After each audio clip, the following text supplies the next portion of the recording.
Print, email, Facebook, Twitter. More. ICAC warns SafeWork SAR workplace safety inspectors at significant risk of corruption. The wide-ranging powers invested in South Australia's workplace safety inspectors put them at significant risk of corruption, including bribery and coercion, according to a lawyer assisting the state's Independent Commissioner Against Corruption, ICAC.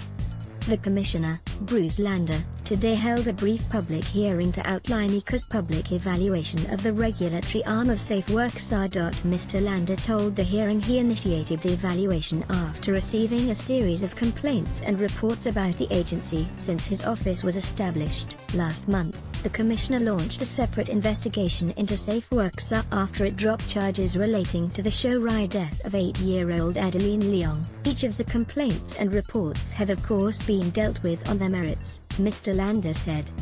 But the totality of the complaints and reports led me to think that it has become necessary to consider the wider context in which SafeWork SAR conducts its business and, in particular, how it guards against the risks of corruption, misconduct and maladministration, Mr. Lander said. Friday's rare public hearing by the Anti-Corruption Commissioner was attended by a number of interested onlookers, including lawyers for Pam Gurner Hall, whose partner Jorge Castillo Rivo was crushed to death by a scissor lift during construction of the new Royal Adelaide Hospital in 2014. The hearing follows a commitment by the new Liberal government to hold open ICAC hearings, and a request from Mr. Lander for more money to facilitate this. Counsel assisting the Commissioner, Holly Stanley, told the hearing that the Executive Director of SafeWork SAR and the organization's inspectors had dual roles, to both help workplaces comply with the law and to police the law. She said SafeWork inspectors had broad powers to enter any workplace without notice.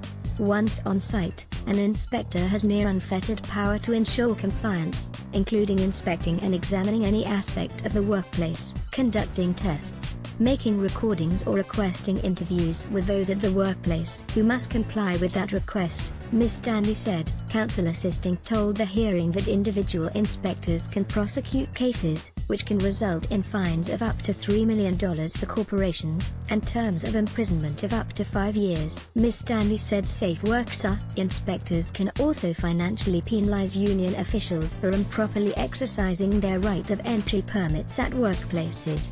An inspector may, in the course of their duties, investigate contraventions of the Act by right of entry permit holders, whilst at the same time working with unions as a stakeholder in the overall desire to protect workers' health and safety, she said.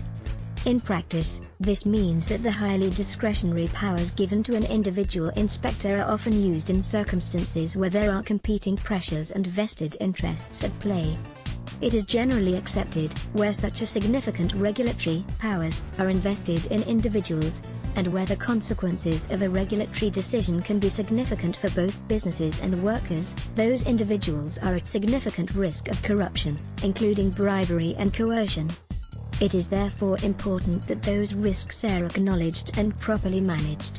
Commissioner Lander stressed the public evaluation was not an investigation into individual conduct, corruption, misconduct or maladministration. If during the course of the evaluation process I unearth evidence that raises a suspicion of corruption, misconduct or maladministration, then those matters will be dealt with separately and in accordance with the ICAC Act, Mr. Lander said. He said the inquiry would be conducted in public, with further public hearings to be conducted in July and August. The Commissioner called for the public to make submissions, and indicated most would be published on the ICAC website. Once ICAC's evaluation is complete, the Commissioner will prepare a report for Parliament.